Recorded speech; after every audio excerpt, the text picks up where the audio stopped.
क्या सच में आरती वैभव के मर्डर की मास्टरमाइंड थी? ये हम गलत तो नहीं थे? आरती सर, किसने मारा मेरी बहन को? आरती के कत्ल का मकसद क्या था? कौन था इस कत्ल के पीछे? क्या 2 साल पहले आरती के पति वैभव की हत्या और आरती की हत्या के तार आपस में जुड़े हुए थे? सर मैं इस कोचिंग का एडमिन इंचार्ज हूँ, चंदर सक्सेना। सर 2 लोग आए थे, उन्होंने बोला कि वो सीए फर्म से आए हैं और उन्हें आरती मैडम से जीएसटी के बारे में कुछ बात करनी है। जीएसटी के बारे में बात करनी है, टैक्स फाइल करने में कुछ प्रॉब्लम आ रही है। हाँ तो मुझे बता दीजिए, मैं यहाँ का एडमिन इंचार्ज हूँ। सुरेश जी की बात हो गई है मैडम से, आप बस उन्हें इन्फॉर्म कर दीजिए। ठीक है, आप बाहर रिसेप्शन पे वेट करिए, मैं उनको बताता हूँ। और सर फिर मैंने चिट लेकर राम सेवक को भेजा कि वो आरती मैडम को जाके इन्फॉर्म कर दे। फिर मैडम ने पर्ची पढ़ी और उन दोनों को अंदर भेजने के लिए कहा। और वो लोग मर्डर करके ऐसे निकल गए, किसी ने कोई आवाज़ नहीं सुनी, आरती के चीखने की भी कोई आवाज़ नहीं आई। नहीं सर, साहब मैंने उन दोनों को जाते हुए भी देखा और मुझे लगा मीटिंग खत्म हो गई होगी। मुझे लगा ही नहीं कि वो कातिल थे और आरती मैडम का खून कर चुके थे। वो तो जब मैं उनके केबिन में चाय देने गया तो देखा कि वो कुर्सी पर मरी पड़ी है।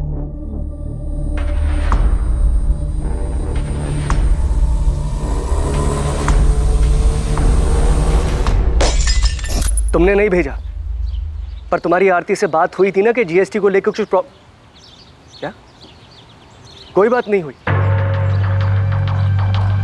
सर मैंने आपसे कहा था ना, मेरे सीए ने किसी को नहीं भेजा। मेरी भी अपनी सीए सुरेश पुजारी से बात हुई, ना तो उसने आरती से कोई बात की थी, ना उसने किसी को भेजा। तो कौन हो सकता है जो सीए के ऑफिस का बहाना करके आरती से मिलने आया और उसे मारकर चला गया? मुझे कैसे पता होगा सर? मेरी बहन को कोई मार के चला गया, मेरे लिए यही मानना मुश्किल हो रहा है अभी।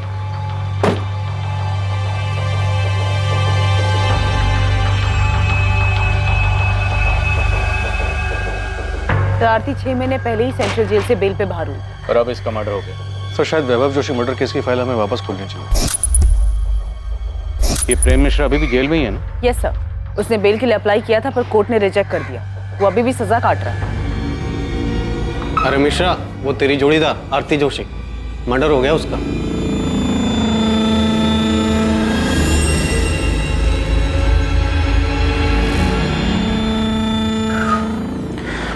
किसी ने सच ही कहा है, जैसी करनी वैसी भरनी। क्या आरती का कत्ल वाकई में जैसी करनी वैसी भरनी का मामला था? 2 साल पहले वैभव जोशी का कत्ल हुआ और अब उसकी पत्नी आरती जोशी का भी। जी ठीक है, पुलिस स्टेशन जाना होगा मुझे अभी। पुलिस के कुछ सवालों के जवाब देने हैं। आपको आरती को ऑफिस एडमिनिस्ट्रेशन के इश्यूज संभालने के लिए कहना ही नहीं चाहिए था। मैंने नहीं कहा था उसको, खुद गई थी वो। मुझे समझ में नहीं आ रहा है कि उसे उनसे मिलने की जरूरत क्या थी। सीए के ऑफिस से लोग आए थे ना, मना कर देना चाहिए था यार। आपको ना उस गीता से पहले ही दूरी बना लेनी चाहिए थी। अरे पहले मुझे पुलिस को हैंडल करने दो, देखते हैं क्या सवाल पूछते हैं लोग। बिना मैं जब तक मोहन ठाकुर से बात करता हूँ तुम आरती जोशी के पिछले 6 महीने के रिकॉर्ड्स निकलवाओ, जब से वो बेल पर जेल से बाहर आई थी। तो हमें वैभव की फैमिली को भी चेक करना चाहिए। उसकी माँ, बहन, जीजा, हो सकता है उनमें से किसी का इस मर्डर में हाथ हो। ठीक है, पता करो। और उस प्रेम मिश्रा के बारे में भी पता करो। Okay sir. नमस्कार साहब। उस्मान, खबर तो मिल गई होगी तुझे? साहब मुझे नहीं, पूरे शहर में खबर फैल चुकी है। आप कुछ पता चला कि कौन है वो लोग? नहीं, लेकिन कोचिंग क्लासेस के पियोन राम सेवक और एडमिन इंचार्ज चंद्र सक्सेना की मदद से हम उन दोनों का स्केच बनवा रहे हैं जिन्होंने आरती का मर्डर किया था। कहना मुश्किल है कि स्केच कितना सटीक बनता है, क्योंकक्योंकि दोनों सीए फर्म के एम्प्लॉय बनकर आए थे, तो जाहिर है थोड़ा भेस बदल कर आए होंगे। पर खैर, इसके अलावा कोई दूसरा चारा भी नहीं। कुछ भी करके इन्हें ढूंढ निकालना हो, अपने सारे सोर्सेज, अपने सारे नेटवर्क का इस्तेमाल कर। हमेशा कहा कि वैभव के मर्डर में हम आरती को लेकर गलत थे। एक बार इसका छाप मारना दो साहब, मैं फौरन अपना नेटवर्क काम पे लगा दूँ। आखिर ये दोनों बच के जाएंगे कब? गले पर गहरा कट है, पेट और चेस्ट पर 7 बार चाकू जैसी तेज धार वाली चीज से वार किया गया।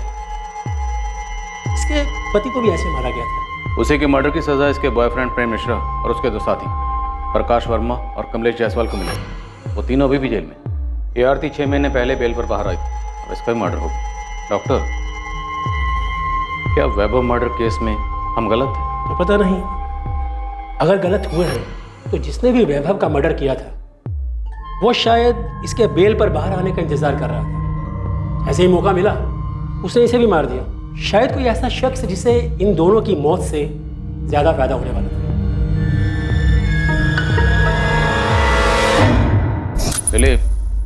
हमें आरती के खिलाफ ठोस सबूत जुटाने होंगे। हम प्रेम मिश्रा और उसके साथियों के बयान पर भरोसा नहीं कर सकते, क्योंकि आरती कोर्ट में यही कहेगी वो बेकसूर है। ऐसे में उसे सजा दिलवाना मुश्किल होगा। 2 साल पहले यानी कि 2017 में पुलिस को एक ब्रेक थ्रू मिला था जब उन्हें अपने खबरी से यह खबर मिली कि एवी स्टडी सेंटर का एक स्टूडेंट योगेश पाल प्रेम मिश्रा के संपर्क में है। वो प्रेम मिश्रा जो कभी स्टडी सेंटर में काम करता था, आरती जोशी का एडमिनिस्ट्रेटिव डिपार्टमेंट में सहायक था और आरती के साथ उसका अफेयर भी था। ये सारी जानकारी पुलिस के लिए वैभव मर्डर केस में बहुत महत्वपूर्ण साबित होने वाली थी। उस केस में, जिस केस में पुलिस के पास अब तक कोई क्लू नहीं था, कोई सही अंदाजा नहीं था कि वैभव जोशी का मर्डर किसने और क्यों किया। इस केस में पहली सफलता पुलिस को योगेश पाल से मिली जब उसे उठाया गया। बहुत घुमा लिया तूने हमें योगेश पाल। हमें पता है तू किसी एक्स स्टूडेंट से नहीं मिला था। सर मैं सच बोल रहा हूँ सर। अबे सच तो तू तब बोलेगा जब हमारा डंडा चलेगा। 50,000 डंडे गिन के मारना इसे। पहचानता है ना इसे? प्रेम मिश्रा। चल बोल, क्या सेटिंग थी तेरी इसके साथ? इतना तो हमें पता है कि नौकरी के नाम पर पैसे खाने वाली कोई बात नहीं थी। सर हमें पैसे मिले थे, 1 लाख मुझे और 1 लाख निखिल को।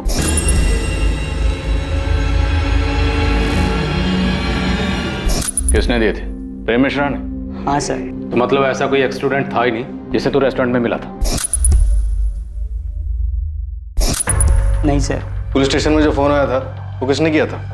मैंने किया था सर। मैं वो हूँ जिसका कोई चेहरा नहीं है, उन लाखों करोड़ों में से एक जो बेरोजगार घूम रहा है। क्या इस सब का वैभव जोशी के एवी कोचिंग सेंटर से कुछ लेना देना है? जब बिना रोजगार कोई भूखा मरता है ना, वो भी 1 लाख रुपए भर के, तब उसकी परेशानी किसी को नहीं दिखाई देती। पर अब मैं निश्चिंत हूँ, क्योंकि अब आपके पास भी एक परेशानी है, ये जानने की कि जिसने मुझे परेशान किया उसके साथ क्या हुआ, क्यों हुआ। सर मैंने वैभव सर को नहीं मारा सर। सर मुझे और निखिल को 1-1 लाख रुपए मिले थे सर। सर उस दिन जब आप कोचिंग सेंटर आए थे ना सर, तो हमने पहले ही प्लान बना लिया था कि निखिल वो पैसे लेकर नौकरी देने वाली बात उठाएगा और मैं आपको वो पुराने स्टूडेंट की कहानी सुनाऊंगा। योगेश तू पुलिस को फ़ोन करेगा। उसके बाद जब पुलिस पूछताछ के लिए स्टडी सेंटर आएगी तो निखिल तू पैसे लेकर के नौकरी देने वाली बात को हवा देगा। फिर तू पीछे से पुलिस के पास जाएगा और आग में घी डालेगा कि तुझे एक स्टूडेंट मिला था और उन्हें हिंट देगा कि वैभव को शायद उसे न मारा। तुमने और निखिल ने प्रेम मिश्रा से पैसे लिए, उसका काम किया, और अब कह रहा है कि तुझे नहीं पता? सर मुझे सचमुच नहीं मालूम सर कि उस मिश्रा ने वैभव सर को मारा है या नहीं, पर सर इतना पता है कि उनका कुछ हाथ है इसमें। कुछ हाथ होना भी जुर्म होता है, और जितना तेरा और निखिल का है ना वो भी जुर्म है। सर गलती हो गई सर मुझे पैसे की जरूरत थी सर, मुझे माफ कर दो सर, गलती हो गई सर।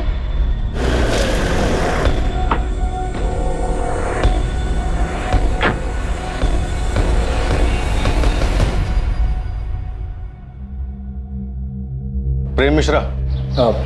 जी योगेश पाल और निखिल कनौजिया हमारी कस्टडी में है। तुझे याद करके बहुत रो रहे हैं। चल। आरती तुम्हें क्या लगा था कि हम कभी इस एंगल में जाएंगे ही नहीं, कि एक पत्नी अपने ही पति की किडनैपिंग और मर्डर की प्लानिंग कर सकती है? ये सब झूठ है, मैंने ऐसा कुछ नहीं किया। मैंने अपने आज तक के पुलिस के करियर में किसी भी मुजरिम को नहीं देखा कि अब एक बार में अपना जुर्म कबूल कर ले। सर वैभव को मारने का प्लान आरती का था। ये झूठ बोल रहा है। ये सब खत्म हो चुका है, तुम भी सच मान लो। नहीं, ये सच नहीं है। इसने मारा है वैभव को और अब सारा झूठा इल्जाम मुझ पर लगा रहा है।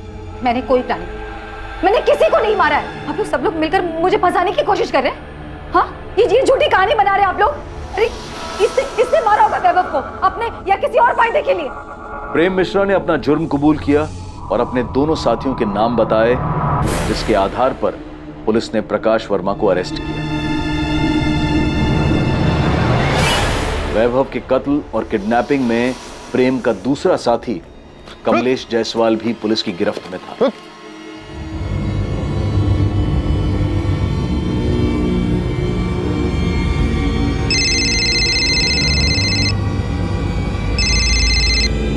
हेलो, अभी तक पहुंचे क्यों नहीं? वैभव स्टडी सेंटर से निकलने वाला हूँ। हाँ बस पहुंच रहे हैं, पास में ही है। याद रखना, सिर्फ वैभव को उठाना है, उसे ही मारना है। हमको अच्छे से पता है क्या करना है, तुम टेंशन मत लो, सब ठीक से हो जाएगा। झूठ बोल रहा है ये।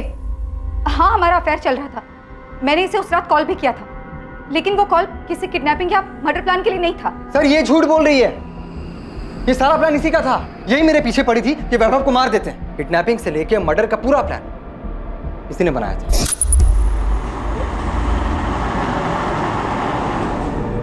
आरती के प्लान से अलग अगर कुछ हुआ था तो बस इतना कि ट्रैफिक की वजह से हम पहुंचने में थोड़ा लेट हो गए थे।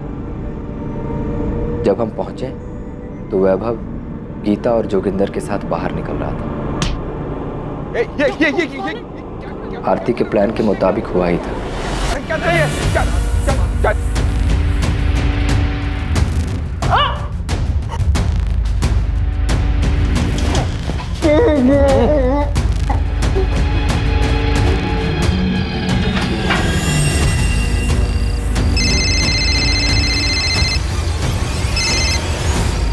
प्रेम, काम हो गया? हाँ हो गया, हम वैभव को लेकर के जा रहे हैं। तुम अपना नाटक शुरू कर दो। जैसा बोला है ना वही करना, कोई गलती मत कर देना। अरे हाँ मेरी जान, तुम टेंशन मत लो, सब वैसे ही होगा।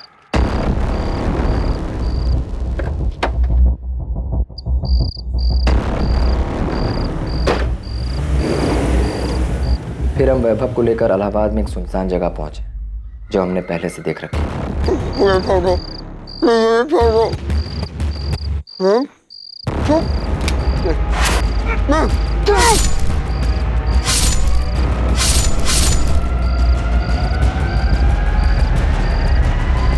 अरे आप इसकी बात सुनी क्यों रहे हैं? मैंने कोई प्लान नहीं किया, झूठ बोल रही है। सर झूठ मैंने ये बोल रही है। और सर वैभव को मारने के बदले इसने मुझे 12 लाख रुपए देने का और मुझसे शादी करने का वादा भी किया था। पूछिए इससे। क्या बकवास कर रहे हो तुम? कौन आपके पति को मारकर उसका इल्जाम आप पर डालेगा? आरती जोशी, अब नाटक बहुत हो गया, बंद करो, अपना जुर्म कबूल करो। मैं कोई नाटक नहीं कर रही, मैंने कोई प्लान नहीं किया। नहीं मारा है मैंने वैभव को। प्रेम मिश्रा ने झूठ बोलकर मुझे फंसाने के पैसे लिए हैं।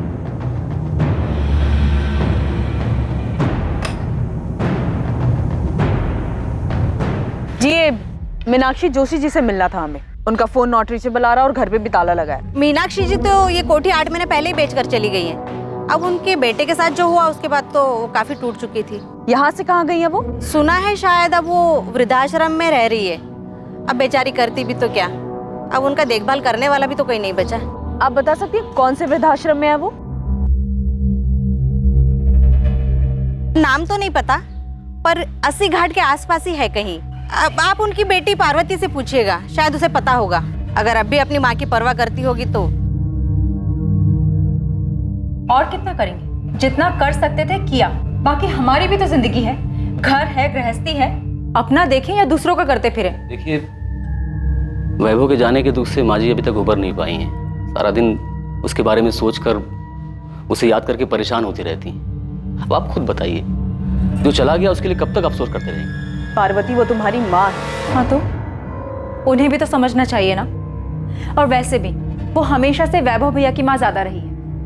हमारी तो उन्हें सिर्फ मुसीबत में याद आती थी, लेकिन अब ना सब कुछ सही।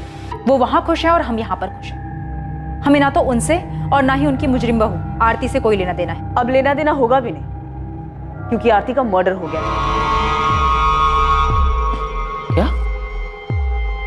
मर्डर कहाँ हुआ है? जेल में? उसकी कोचिंग क्लास में। आपको पता नहीं था वो बेल से बाहर आई हुई है? बेल पे बाहर आए या नरक में जाए, हमें कोई फर्क नहीं पड़ता। मेरे भाई को मार दिया, मेरी माँ को बेहाल करके छोड़ दिया। जिए या मरे, बाहर में जाए। घर बेच दिया, सारा पैसा अपने पास रख लिया, मुझे एक फूटी कौड़ी तक नहीं दी। पार्वती, तुम्हारी माँ ने कोई शिकायत नहीं की। हम आरती के मर्डर के सिलसिले में आए थे। हाँ तो यहाँ क्यों आई? जाइए उसके भाई मोहन घर जाइए, आप जाना है तो। मुझे पहले शक था उसने अपनी बहन के साथ मिलकर मारा वैभव को, और अब ज्यादा लालच के चक्कर में आरती को ही मार दिया होगा। मोहन ठाकुर, आरती का बड़ा भाई, जो कि आरती के स्टडी सेंटर में पार्टनर था, मुनाफे में 25% का भागीदार था। क्या आरती के कत्ल और 2 साल पहले हुए वैभव के कत्ल में भी उसकी कोई भागीदारी थी? क्या मोहन ही इन दोनों हत्याओं का मास्टरमाइंड था? मोहन जिस पर 2 साल पहले भी पुलिस का ध्यान गया था, पर तब पुलिस उसकी तह तक नहीं गई थी। सर मैंने अपने सीए से फिर से बात की थी। उसने मुझे बताया कि जीएसटी फाइल करने में कभी कोई प्रॉब्लम थी ही नहीं। मोहन, अब आरती तो रही नहीं और उसका और वैभव का कोई बच्चा भी नहीं, तो कोचिंग क्लास अब किसकी हुई? सर मैं समझ रहा हूँ आप क्या कहना चाहते हैं, मगर आपको एक बात बता दूं कि जब आरती जेल में थी तो उसे बाहर निकालने के लिए मैंने अपना दिन रात एक कर दिया था सर। हाँ पता है, 11 लाख का बॉन्ड साइन किया था आरती के लिए। सर सिर्फ उतना ही नहीं, बेल पर बाहर निकलने के बाद आरती हमारे साथ ही रही थी। उसके पास जाने के लिए कोई जगह नहीं थी। जाहिर सी बात है, वैभव की माँ तो उसे अपने साथ रखती नहीं। और हमने सुना है कि वैसे भी मीनाक्षी, सही सुना तुमने, उन्होंने अपना घर बेच दिया और अब वृद्धाश्रम में रहती है। तो ऐसी हालत में मैंने ही उसे सहारा दिया था सर। वो अपनी जिंदगी एक नए सिरे से शुरू करना चाहती थी। मैंने पूरा सपोर्ट दिया उसे। तुम्हें पता उसकी जमानत कभी भी खत्म हो सकती थी। तो मैं दोबारा बेल करवाता। सर, वैभव के साथ शादी के बाद वो वैसी बहुत भुगत चुकी थी। अब आरती के मर्डर के बाद तो उसकी जमानत का मामला भी खत्म हो गया। तो पता लगाइए ना किसने मारा है आरती को, कि आरती के मर्डर में इस प्रेम मिश्रा का हाथ हो, या फिर वैभव की फैमिली ने बदला लेने के लिए आरती का मर्डर करवाया है। तुम्हें लगता है कि वैभव जोशी का मर्डर आरती ने करवाया था? सर, मुझे यकीन नहीं था। मैं बार बार आपसे कह रहा था कि आरती ऐसा नहीं कर सकती। और मैं क्या, आरती ने भी आपसे चीख चीख कर यही कहा था कि उसने अपने पति को नहीं मारा है। पहले आप ही लोगों ने कोर्ट में साबित किया कि आरती ने ही अपने पति को मारा है, फिर आप ही ने उसे सजा दिलवाई, और अब आप मुझसे पूछ रहे हैं कि आरती ने सही में अपने पति को मारा था। हम भी ये मानते हैं कि शायद उस केस में हमसे चूक हुई थी। कोई तो ऐसा एंगल था जिसकी तह तक हमें जाना चाहिए था। मोहन, मैंने कुछ लोगों को पड़ोसी से पूछताछ करते हुए देखा। सुषमा, आरती हमारे साथ में रहती, जाहिर सी बात है ये लोग पूछताछ करेंगे। मुझे बहुत डर लग रहा है। डर को अंदर रखो, चेहरे पे मत लेकर आना। वैसे ही इन लोगों को मुझ पे शक हो गया है। मैं नहीं चाहता कि तुम्हारी वजह से कोई मुसीबत खड़ी। अभी वो पुलिस वाला मुझसे यही पूछ रहा था कि मुझे यकीन है कि आरती ने ही वैभव को मारा है। क्या? इसीलिए बोल रहा हूँ शांत रहो। हो सकता है ये लोग तुम्हें भी सवाल जवाब के लिए बुलाएंगे, मगर बिल्कुल आराम से शांति से जवाब दें। समझ आया? तुमने कहा था कि वैभव का मर्डर आरती का प्लान था, जिसका अब खुद का मर्डर हो चुका है, पर तुम अब भी सजा काट रहे हो। तुम्हें नहीं लगता कि अब तुम्हें सच बता देना चाहिए? सच मतलब पूरा सच। तुमने जानबूझ के आरती को वैभव मर्डर केस में फंसाया था? सजा होने के बाद आप ये सवाल पूछ रहे हैं? हाँ, क्योंकि आरती ने कभी नहीं माना कि उसने वैभव की किडनैपिंग या मर्डर प्लान की थी। उसने आखिर तक कोर्ट में भी यही कहा। मिसेज आरती जोशी, आप पर आपके पति वैभव जोशी को अगवा करने और उनका कत्ल करने और साजिश करने का इल्जाम है। आप ये इल्जाम कबूल करती हैं? सर, मैंने कुछ नहीं किया है। मुझे फंसाया जा रहा है। मेरे पति की किडनैपिंग और मर्डर में मेरा कोई हाथ नहीं है। तुम्हारे कबूल करने के बाद भी आरती ने हमेशा हमारे सामने और कोर्ट में यही कहा कि वो बेकसूर थी। वो बहुत शातिर औरत थी, आखिर तक अपना गेम खेलती रही। वो चाहती थी कि सारा इल्जाम मैं अपने सर ले लूं। शातिर वो थी या तुम? प्रेम चाहे जो कहे, आप लोग चाहे जो माने, लेकिन मैं जानती हूँ कि मैं निर्दोष हूँ। मैंने मेरे पति को नहीं मारा। जिस रात वैभव किडनैप हुआ, आपके और प्रेम मिश्रा के बीच में क्या क्या बातें हुई हम जानते हैं। और सिर्फ वही नहीं, मर्डर के बाद तुम दोनों के बीच में क्या बातें हुई थी ये भी जानते हैं। तुमको सबूत चाहिए? सबूत नहीं, बस कंफर्म कर रही हूँ कि काम हुआ या नहीं। तुमने उसे ठिकाने लगा दिया ना? हाँ, लगा दिया है। पक्का? कहीं ये काम तुमने किसी और पर तो नहीं छोड़ दिया? नहीं, मैंने खुद किया है। तुमको हम पे भरोसा नहीं है क्या? यकीन करो, हमने काम पूरा कर दिया है। यही वो नंबर है ना जो आप लोगों ने प्रेम मिश्रा के नाम पर लिया था? इसी नंबर पर आपने प्रेम मिश्रा के साथ मिलकर वैभव को मारने की प्लानिंग की थी, है ना? सिर्फ कॉल रिकॉर्ड्स ही नहीं, हमारे पास तुम दोनों के फोन लोकेशन भी है जहां पे तुम दोनों साथ में। सर, मैं पहले भी बता चुकी हूँ। वैभव से बदला लेने के लिए मैंने ये अफेयर शुरू किया था, क्योंकि वैभव हर दूसरी औरत पर लट्टू हो जाते थे। हमारी शादी को मजाक बना के रखा था उन्होंने अफेयर्स किया तो मैंने भी अफेयर कर लिया।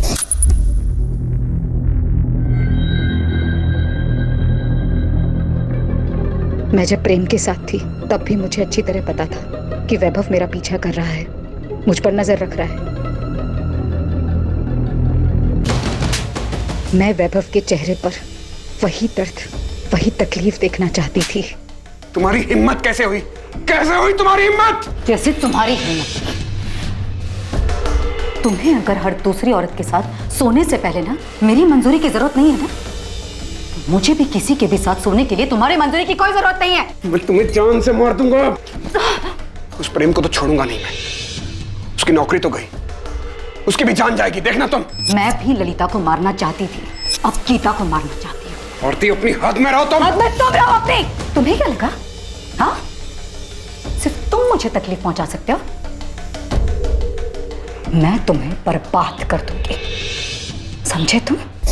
मुझे पता ही नहीं चला कब वैभव से बदला लेते लेते मैं प्रेम को सचमुच पसंद करने लगी थी। वैभव के मना करने के बावजूद मैंने प्रेम के साथ रिलेशनशिप कंटिन्यू किया। तो आपको पता था कि वैभव और गीता का अफेयर था? सिर्फ गीता नहीं, बल्कि मुझे उनके सारे अफेयर्स के बारे में पता था। हमारा बच्चा ना होने की वजह मैं नहीं बल्कि वैभव थी। मैंने फिर भी उनकी इस कमी को इग्नोर किया। क्यों? क्योंकि मैं उनसे प्यार करती थी, एक खुशहाल जिंदगी चाहती थी। मैंने उन्हें नहीं मारा है। और ये सब कुछ जो कॉल रिकॉर्ड्स और मोबाइल लोकेशन आप लोग मुझे दिखा रहे हैं, ये सब कुछ प्रेम ने मुझे फंसाने के लिए किया है। हाँ, हमारी बात होती थी, लेकिन उस बातचीत में कोई प्लानिंग नहीं थी, बल्कि हम आपस की बातें करते थे। लेकिन मुझे ये नहीं पता था कि प्रेम के दिमाग में ये सब चल रहा है। वो एक दिन किसी के साथ मिलकर मुझे फंसाने की कोशिश कर रहा है और यहाँ लाकर खड़ा कर देगा जहाँ पर आपको उसकी सारी बातें सच्ची लगेंगी। ये अदालत आरती जोशी, प्रेम मिश्रा, प्रकाश वर्मा और कमलेश जायसवाल को वैभव जोशी को अगवा करने की साजिश और उसके कत्ल के लिए दोषी पाती है। ये अदालत आरती जोशी को उनके पति वैभव जोशी के कत्ल और किडनैपिंग के जुर्म में 10 साल की सजा सुनाती है। आरती बहुत चालाक औरत थी। भले ही उसने आपके सामने या कोर्ट में अपना जुर्म कबूल नहीं किया, पर आपकी बनाई हुई चार्जशीट के आधार पे ही तो कोर्ट में उसे सजा हुई थी। तो क्या हम गलत थे? हो क्या गया सर आपको? आप क्यों अचानक आरती के बुने जाल में फंस रहे हैं? आरती का मर्डर हो चुका है। अगर ये जाल आरती ने बुना था तो फिर आरती को किसने मारा? उसे उसके किए की सजा मिली है सर, और कुछ नहीं। वैसे आप क्यों उसे बेगुनाह साबित करने पे तुले? वो मुझे सारा इल्जाम अपने सर लेने के लिए कह रही थी। जब हमें यहाँ से निकाला गया अपने वकील से मिलने के लिए, तब आरती मुझसे मिली थी। प्रेम, मेरे पास टाइम बहुत कम है, प्लीज मेरी बात सुनो। कितनी कमीनी निकली तुम। मेरे वकील ने सब बताया मुझे कि तुम और तुम्हारे वकील सब मुझ पे थोपने वाले। देखो आरती, अगर मैं डूबा ना तो तुम्हें भी साथ लेके डूबूंगा। प्रेम, मेरी बात तो सुनो। मेरे पास एक आइडिया है। नहीं चाहिए तुम्हारा कोई आइडिया वाइडिया। देखो, हम जैसा चाहते थे ठीक वैसे ही हो रहा है। वैभव भी मर चुका है, बस हमें एक गेम खेलना है, उसके बाद हम दोनों बच जाएंगे। उस दिन कहाँ गया था तुम्हारा ये हम दोनों? जब पुलिस के सामने चिल्ला चिल्ला कर कह रही थी कि वैभव को मैंने किडनैप किया है, मैंने मारा है, तुम्हारा इसमें कोई हाथ नहीं है। जिंदगी बर्बाद कर दी तुमने मेरी। मैंने कोई जिंदगी बर्बाद नहीं की प्रेम। एक बार ठंडे दिमाग से सोच कर देखो, अगर हम दोनों जेल में रहेंगे तो किसी काम के नहीं रहेंगे। वाह, तो अब तुम ये चाहती हो कि मैं जेल जाऊं और तुम बाहर मजे करो? देखो, मेरे पास बहुत पैसा है। अगर तुम कोर्ट में ये गवाही देते हो सबके सामने कि तुम्हें नौकरी से निकाल देने पर गुस्से में आकर तुमने ये सब कुछ किया है और इस जंजाल से मुझे अगर बाहर निकाल, ये जंजाल तुम्हारा फैलाया हुआ है। प्रेम, एक बार सोच कर देखो, हम अपनी जिंदगी नए सिरे से शुरू कर सकते हैं। इनकम की टेंशन नहीं है। वैभव की क्लास अब मेरी है। तुमने रिलेशनशिप के लिए इतना कुछ किया, अब मेरी छोटी सी बात भी नहीं मानोगे? नहीं, कभी नहीं। अगर मैं जेल गया तो तुम भी बाहर नहीं घूम सकती। और हाँ, एक मर्डर करने के लिए जो सजा मिलती है ना, दूसरे के लिए भी वही सजा मिलेगी। क्योंकि तुमने मेरे साथ जो किया है, उसके बाद अगर मैं तुम्हारा खून भी कर दूं तो मुझे कोई दुख नहीं होगा। मैं कभी सोच भी नहीं सकता था कि तुम इतनी कमीनी निकलोगे। आरती बहुत पहुंची हुई चीज थी। उसने अपने पति का मर्डर प्लान किया और मुझे भी उसका हिस्सा बना लिया, और मैं बेवकूफ उसके जाल में फंस भी गया। तुम्हारी बेल तो पहले भी ना होती, अब आरती के मर्डर के बाद तो और नहीं होगी, इसलिए कहानियां बनाना बंद कर। अब आपको मेरा सच भी कहानी लग रहा है? तो ठीक है, अब आपको मुझसे कुछ नहीं मिलने वाला। और हाँ, अगर आपको लगता है कि मैं यहां जेल में बैठ करके वहां आरती का मर्डर करवा दिया तो यही सही, क्योंकि अब मुझे कोई फर्क नहीं पड़ता है। बल्कि मुझे तो इस बात की खुशी है कि वो कमीनी मर गई। अब इतना बताया तो ये भी बता दो कि तुमने वैभव जोशी को मारा और आरती को फंसाया। अगर ऐसा है भी तो क्या? आरती को वैभव मर्डर केस में सजा हो चुकी थी और अब तो आरती भी मर चुकी है। प्रेम मिश्रा, वैभव के मर्डर और आरती के मर्डर का मास्टरमाइंड आरती का भाई मोहन ठाकुर है। उसने तुमसे प्रॉमिस किया है कि वो तुम्हें पैसे देगा और जेल से बाहर निकालेगा। कमाल कर दिया सर आपने। ये सवाल आपको 2 साल पहले पूछना चाहिए था ना। उस वक्त ये एंगल हमारी नजर से छूट गया था। बोलो, क्या मोहन ने फंसाया था आरती को? ये बात सच है सर। मोहन सर नहीं चाहते थे कि आरती फिर से क्लासेस ज्वाइन करे। मोहन ने कोचिंग सेंटर पूरी तरह अपने कब्जे में ले लिया? पता नहीं सर, पर मैंने एक बार मोहन सर को बात करते हुए सुना था, तब मुझे भी उनकी बात सही लगी थी। तुम्हें समझ में नहीं आ रहा है कि हमारे इंस्टीट्यूट के लिए कितना बुरा है ये? भले तुम बेल पर बाहर हो, मगर दुनिया ये नहीं बोलेगी कि तुम्हें कन्विक्टेड मुजरिम हो। भैया आपको भी यही लगता है? मुझे क्या लगता है क्या नहीं लगता उससे कोई फर्क नहीं पड़ता है। दुनिया को तो यही लगे ना, एक लड़की जिसने अपने पति को मार दिया वही ये क्लासेस चला रही है। आरती, ये एक इंस्टीट्यूट है, दिस इज बिजनेस। आप अच्छी तरह से जानते हैं कि मुझे फंसाया गया था। मेरी भी एक लाइफ है। हाँ लाइफ है, मगर कानूनी तरीके से जेल के अंदर। बस भैया, ये क्लास मेरी है और वैभव के बाद उनके शेयर भी मेरे हैं और आपका शेयर सिर्फ 25% है। सो प्लीज मुझे ये बताने का आपके पास कोई हक नहीं है कि मैं क्या कर सकती हूं और क्या नहीं।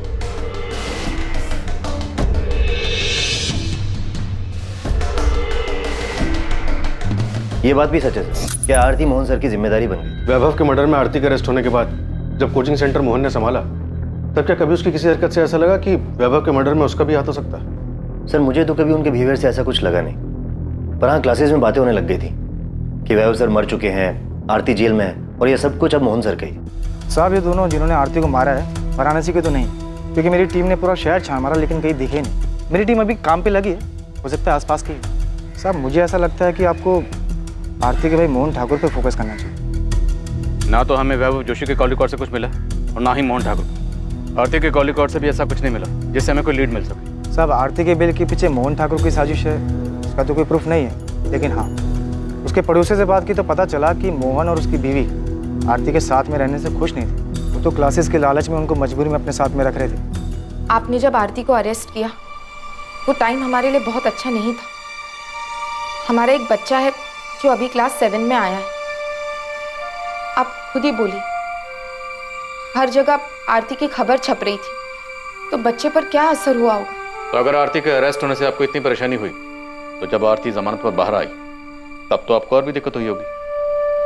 आप जैसा समझे सर, लेकिन आरती जैसी जिद्दी लड़की मैंने आज तक नहीं देखी। घर पर रहने तक तो ठीक था, लेकिन वो क्लासेस में प्रॉब्लम क्रिएट करने लगी। उसे समझ ही नहीं आ रहा था कि उसके क्रिमिनल रिकॉर्ड की वजह से क्लासेस पे क्या असर पड़ेगा। एक काम करते, आपके 25% शेयर की आने वाले 5 साल की जो इनकम बनती है ना, वो मैं आपको पे कर देती हूँ, ठीक है? आरती, इतना आसान नहीं है ये। शेयर दोगी तुम? 2 साल जब तुम पर तुम्हारे पति के मर्डर का केस चल रहा था ना, और फिर तुम्हें सजा हुई, तो यही थे जिन्होंने क्लासेस संभाली थी। ये बात बार बार बोलकर आप मुझे क्या जताना चाहती हैं? आप दोनों ने मिलकर बहुत बड़ा महान काम किया है मुझ पर। वो क्लासेस मैं और मेरे पति मिलकर चला रहे थे। वही पति जिसका तूने खून कर दी। एक नंबर का घटिया और एहसान फरामोश इंसान था वो। बुरा मत मानो, तुम भी ना कुछ कम नहीं हो। आरती, तुम्हें पता भी है तुम्हारे यहाँ रहने से हमें क्या क्या सुनना पड़ता है? उस वक्त भी लोगों ने हमें न जाने क्या क्या कहा था। वाह, आपको तो सब याद है, लेकिन ये याद नहीं होगा कि पति का मर्डर करने वाली उसी औरत की क्लासेस की कमाई पर आप ऐश कर रही हो। लेकिन हाँ, मेरे यहाँ रहने और क्लासेस ज्वाइन करने से आप लोगों की जिंदगी तबाह हो जाएगी। तुम्हें यहाँ पर रहने से कौन मना कर रहा है? तुम रहो ना यहाँ पर, तुम्हारा ही घर है। हम बस इतना चाहते हैं कि तुम क्लासेस से दूर रहो। हमने आरती को कितना समझा, लेकिन उसने हमारी एक नहीं सुनी। क्लासेस जाना छोड़ा नहीं उसने। और आपके पति मोहन ठाकुर? मेरे पति आरती के बड़े भाई, क्लासेस शुरू करने में उन्होंने ही उसकी हेल्प की थी, जिसके बदले मोहन को कोचिंग के प्रॉफिट में शेयर मिलता है। हाँ, तो ये उनका हक बनता है, लेकिन मेरे पति लालची इंसान नहीं है कि क्लासेस के लिए अपने जीजा और बहन का मर्डर करवा देंगे। सुषमा जी, हम यहाँ सिर्फ आरती के मर्डर की बात कर रहे हैं। आपके पति ने वैभव जोशी का मर्डर किया या नहीं किया, ये तो हमने पूछा ही नहीं। ये तो आप खुद कह रहे हैं। हाँ, वो तो मैंने यूं ही बोल दिया। हो सकता है ये लोग तुम्हें भी सवाल जवाब के लिए बुलाए, मगर बिल्कुल आराम से शांति से जवाब दें। बोल दिया क्योंकि आप उन पर इल्जाम लगाए जा रहे हैं। इल्जाम तो हमने लगाए नहीं सुषमा। क्या वैभव जोशी का मर्डर आपके पति मोहन ठाकुर ने करवाया और अब आरती का मर्डर भी उन्होंने करवाया? नहीं सर, ऐसा कुछ भी नहीं है।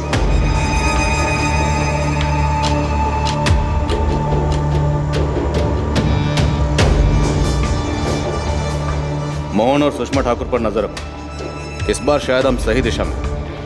अगर इन लोगों ने कुछ किया तो कोई ना कोई गलती जरूर करें, जब भी उठा लेंगे। सर, हमें मोहन की बैंक स्टेटमेंट चेक करनी चाहिए। अगर उसने सुपारी दी है तो कैश देने के लिए क्लियर को पैसे भी निकालेंगे।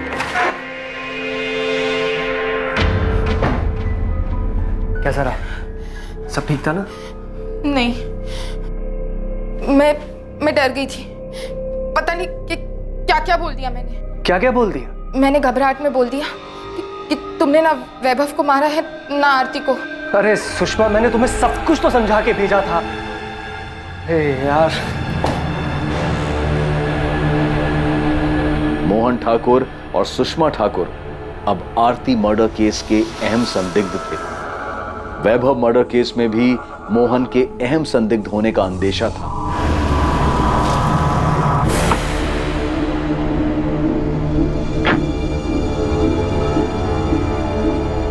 प्रेम मिश्रा से भी लगातार अलग अलग तरीके से पूछताछ की गई, इस उम्मीद में कि शायद प्रेम से कोई लीड मिल पाए जिससे वैभव और आरती मर्डर केस में मोहन की भागीदारी का पता चल सके।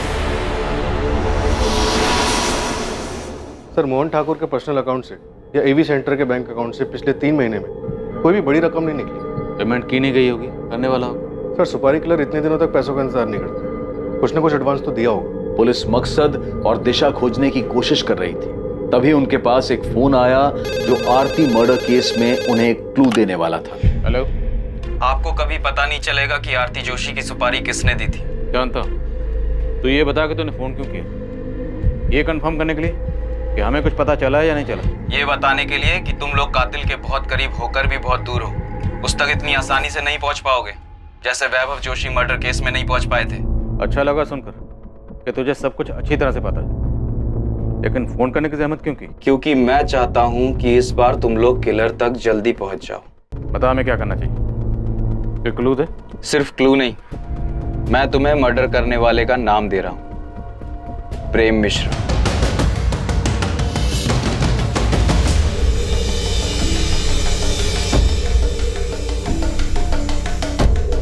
बिना पिछले 2 महीने में तो किसी भी अपराधी की बेल नहीं हुई है। क्या फिर भी आप अपने रिकॉर्ड में चेक करके बता सकते हैं कि प्रेम मिश्रा अब किसके साथ सेल शेयर कर रहा था और उनमें से कौन कौन बाहर है और किस किस से उसकी बातचीत थी? तो शायद हमें थोड़ी हेल्प हो जाएगी। पर मुझे लगता नहीं है कि प्रेम मिश्रा ने कुछ किया होगा। तुम्हें तो पता ही है कि ये स्ट्रीट शीटर्स बिना अपने फायदे के कोई भी काम नहीं करते। और भला यहाँ जेल में बैठकर प्रेम मिश्रा क्या दे सकता है उन्हें? सर, फोन इलाहाबाद के पीसीओ से किया गया था, लेकिन पीसीओ वाले को याद नहीं है कि फोन किसने किया था। इस तरह अचानक से फोन आना, प्रेम मिश्रा का नाम लेना, वैभव जोशी मर्डर केस की याद दिला रहा है। याद है वो नौकरी के नाम पर झांसा देने वाले रैकेट की इन्फॉर्मेशन के लिए फोन आया था, जो योगेश पाल ने हमें गुमराह करने के लिए किया था। सर, एक कॉल भी वैसे ही लग रहा है जैसे वैभव जोशी मर्डर के टाइम पर आरती से गुमराह करने के लिए हमें किया गया था, लेकिन इस बार शायद मोहन ठाकुर से डाइवर्ट करने के लिए किया गया। नहीं सर, मोहन ठाकुर नहीं लग रहा। सर, वैभव जोशी के टाइम पर आरती हमारी प्राइम सस्पेक्ट नहीं थी और उस वक्त हमें गुमराह करने का मकसद था कि हमारा ध्यान अपने प्राइम सस्पेक्ट से आरती की तरफ न जाए। और शायद इस बार भी कातिल हमारी प्राइम सस्पेक्ट लिस्ट में नहीं है। लेकिन वो कौन है जो अभी तक हमारी सस्पेक्ट लिस्ट में नहीं है? गीता? कहीं वो गीता तो नहीं जिससे कॉलर हमारा ध्यान हटाना चाहता है?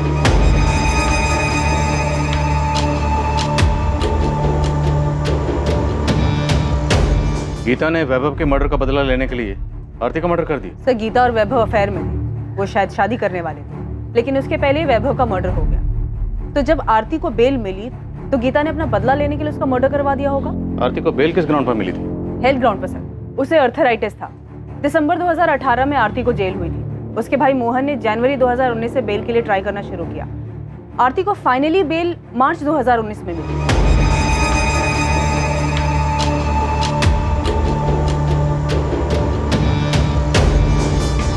क्या हुआ?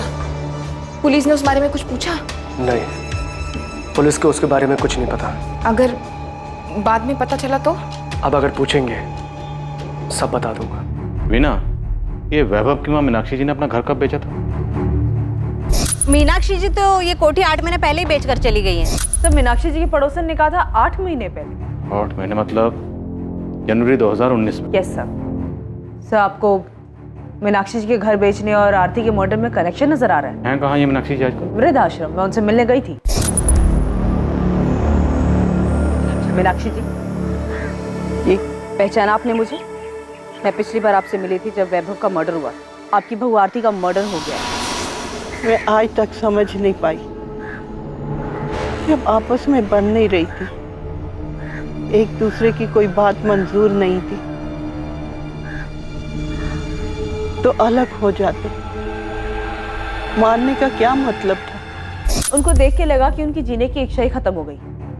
क्या आपको उनको पे शक हो रहा है? देखो, कंफर्म नहीं है, इत्तेफाक भी हो सकता है। आरती को सजा हुई दिसंबर में। जनवरी को आरती के भाई ने उसकी बेल के लिए अप्लाई किया और जनवरी में ही मीनाक्षी जी ने अपना मकान बेचा और वृद्धाश्रम में शिफ्ट हो गई। मकान बेचा था तो उसके पैसे मिले होंगे।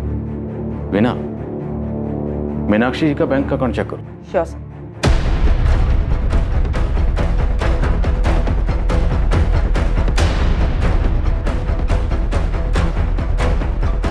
उस्मान, मीनाक्षी जोशी के कॉल रिकॉर्ड्स नहीं है क्योंकि वो फोन यूज ही नहीं करती। सर बिना फोन के कोई कॉन्टैक्ट प्लेयर को सुपारी कैसे देगा? हम मीनाक्षी जोशी के दामाद किशोर और बेटी पार्वती के कॉल रिकॉर्ड्स देख रहे हैं। उनके दामाद का कहना है कि वो और वैभव पहले दोस्त थे, बाद में रिश्तेदार बने। हम दोनों एक दूसरे के बहुत करीब थे। मैं तो वैभव को तब से जानता था जब हमारा रिश्ता बना भी नहीं था। लेकिन ये पार्वती और किशोर तो मीनाक्षी को देखने तक नहीं जाते। तुम दोनों पे नजर रख, कभी कभी तीर अंधेरे में भी निशाने पर लग जाता। मैं मूर्तिगंज पुलिस स्टेशन से assistant sub inspector Veena Shukla बोल रही हूँ। मुझे एक अकाउंट की डिटेल जल्द से जल्द चाहिए। मैं रिक्वेस्ट मेल कर दे रही हूँ, थोड़ा जल्दी कीजिएगा।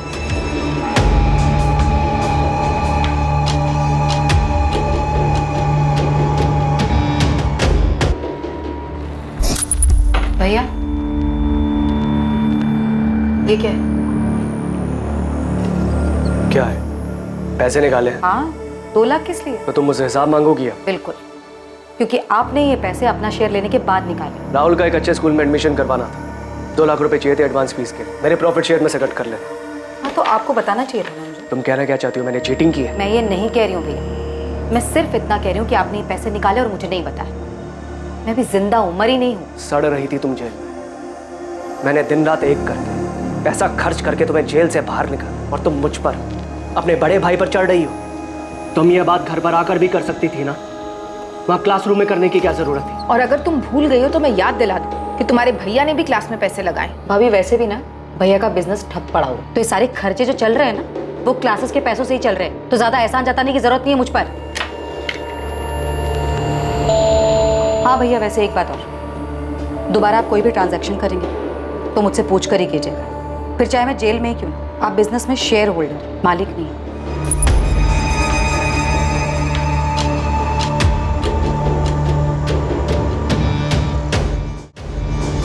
जिस अंधी गली में इन्वेस्टिगेशन दाखिल हुई थी उसी अंधी गली से आरती जोशी मर्डर केस का आखिर में रास्ता खुलने वाला था। पुलिस ने अंधेरे में जो तीर चलाया था वो तीर आरती मर्डर केस में निशाने पर लगा था। लेकिन इस सफलता से पहले एक उससे भी बड़ी सफलता इस केस में सामने आने वाली है। आसमान बोल, पार्वती और किशोर का कुछ पता चला? सर वहाँ कुछ मिले या ना मिले, या तो पंटर मिले। ये वसीम बेग और बिलाल कुरैशी। कौन है ये दोनों? मैडम ने आप लोग को बुलाया है।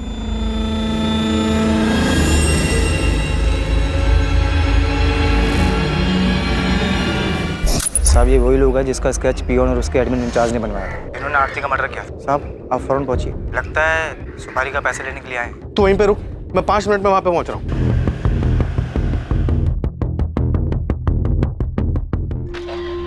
सर, आपका शक सही था, काफी घुमाकर प्लानिंग की गई। मीनाक्षी जोशी के अकाउंट से पैसे दिए गए? नहीं सर, लेकिन घर बेचने के बाद की कहानी कुछ और है जो हमसे छुपाई गई। हमसे चूक हो गई सर, हमने सिर्फ मोहन का अकाउंट चेक किया, लेकिन घर बेचने के बाद मीनाक्षी जी को 55 लाख रुपए मिले, जिसमें से 40 लाख रुपए उन्होंने पार्वती के अकाउंट में ट्रांसफर किए। ये किशोर और पार्वती तो कुछ और ही कहानी सुना के गए थे।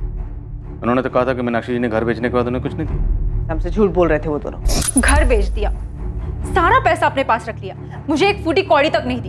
पार्वती और किशोर कुछ ज्यादा ही ओवर एक्टिंग कर गए। सर उनको तबीयत से तोड़ते सारी एक्टिंग निकल जाएगी। Sir 102 number.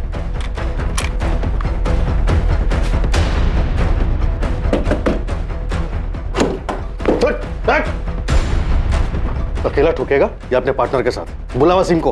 वसीम! चलिए माँ जी, पार्वती और किशोर आपका पुलिस स्टेशन में इंतजार कर रहे हैं। बैलेंस पैसे लेने आए थे सर। तुम दोनों में से मुझे फोन किसने किया था? मैंने किया था सर, वो भी हमारे प्लान का हिस्सा था। एडवांस कितना मिला था? 4 लाख। और बैलेंस कितना था? 6 लाख सर। आज की तारीख फिक्स हुई थी बैलेंस लेने के लिए। ये 4 लाख है, बाकी 6 काम होने के बाद कल काम हो जाएगा। अच्छा, उसके सीए का नाम सुरेश पुजारी है। एक बार में याद हो गया था भाई, उसके जीएसटी का भी पता करके आए। तुम टेंशन मत लो, कल काम हो जाएगा।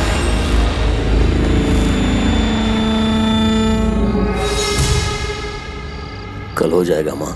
कह दिया उसे कि उसे भी उतना ही दर्द होना चाहिए जितना मेरे बेटे को हुआ था। उसे दर्द होगा, वैभव से ज्यादा दर्द होगा उसे। आरती को मारने की प्लानिंग आपने जनवरी में शुरू कर दी थी। मैं पहले ही मारना चाहती थी, लेकिन जनवरी में पक्का कर लिया था। आज फिर कोर्ट में उसकी बेल की सुनवाई है माँ। बस उसे बेल जल्दी मिल जाए। देखिए, लगता तो इस बार जल्दी मिल जाएगी। आप यहाँ क्या कर रही हैं? आप क्या चाहती हैं आप? तुम तो शुरू से ही कहती रही कि तुमने वैभव को नहीं मारा। बस मैं ये जानना चाहती हूँ, सच क्या है? माँ, मुझे आपसे कुछ नहीं चाहिए। मैं आपके पास नहीं आऊंगी। जैसी तुम्हारी मर्जी। बस मैं तो ये जानना चाहती हूँ कि तुमने वैभव को मारा है। बोल बेटा, तुमने ही मारा है ना? हाँ, मैंने मारा वैभव को, क्योंकि वो अपने घटियापन और अपनी गंदी चीजों से बाज नहीं आ रहा था। 5 सालों में जो दर्द और जो तकलीफें उसने मुझे दी है, वही दर्द मैं उसे देना चाहती थी। हाँ, मैंने मारा है आपके बेटे को, क्योंकि मैं आपके बेटे से नहीं बल्कि प्रेम मिश्रा से प्यार करती हूँ। पर तूने मुझे पहले कभी कुछ बताया क्यों नहीं? मैं अपने बेटे से बात करती, वो तेरे रास्ते से हट जाता और तू अपनी जिंदगी जी लेती। मैं उसे छोड़ना नहीं चाहती थी, मारना चाहती थी। मैं ये घर बेच दूंगी और वृद्धाश्रम चली जाऊंगी, और वहां पे तुम दोनों में से कोई भी मुझे मिलने नहीं आएगा। और इस तरह किसी को मुझ पे भी शक नहीं होगा और तुम लोगों पे भी नहीं होगा। उन पैसों से मैं आरती को मरवाऊंगी। मार दिया मैंने उसे, मार दिया। उसे वही दर्द दिया जो उसने मेरे बेटे को दिया था। मैं कबूल करती, ये सब मैंने अकेले किया है। इसमें मेरी बेटी और दामाद का कोई लेना देना नहीं। मीनाक्षी जी, कानून किसी की मर्जी या खुशी के लिए काम नहीं करता। आरती के मर्डर के लिए दोनों को भी सजा होगी। देखिए, मैंने जो कुछ भी किया, मुझे इस बात का कोई अफसोस नहीं। मैं अपना जुर्म कबूल करता हूँ। मुझे भी कोई अफसोस नहीं है। अपने बेटे की मौत का बदला लेके खुश हैं आप? हाँ, मुझे बदला लेना था। उसने मेरे बेटे को मारा, मैंने उसकी जिंदगी खत्म कर दी। मीनाक्षी जी, आपने सिर्फ आरती की जिंदगी खत्म नहीं की, बल्कि अपनी बेटी और दामाद की जिंदगी भी खत्म कर दी। मोहन और सुषमा को डर था कि बेटे के एडमिशन के लिए निकाले गए 2 लाख रुपए कहीं उन्हें बेवजह आरती मर्डर केस में ना फंसा दे। प्रेम मिश्रा और उसके दोनों साथी वैभव मर्डर केस में जेल में सजा काट रहे हैं। किशोर राजपूत, बिलाल कुरैशी, वसीम बेग, पार्वती राजपूत और मीनाक्षी जोशी को आरती मर्डर केस में बुक किया गया है। कोई ये कैसे सोच सकता है कि किसी की जिंदगी खत्म कर देने से रिश्तों में आई इन दूरियों का समाधान हो सकता है? ऐसे घिनौने विचार सिर्फ एक रिश्ते से छुटकारा पाने के लिए दिमाग में पनप भी कैसे सकते हैं? और ऐसे विचारों को कोई कैसे स्वीकार कर सकता है? आखिरकार वैभव की हत्या से आरती को क्या हासिल हुआ? और बदले की भावना से आरती की हत्या करके मीनाक्षी जोशी, उसकी बेटी और दामाद को क्या मिल गया?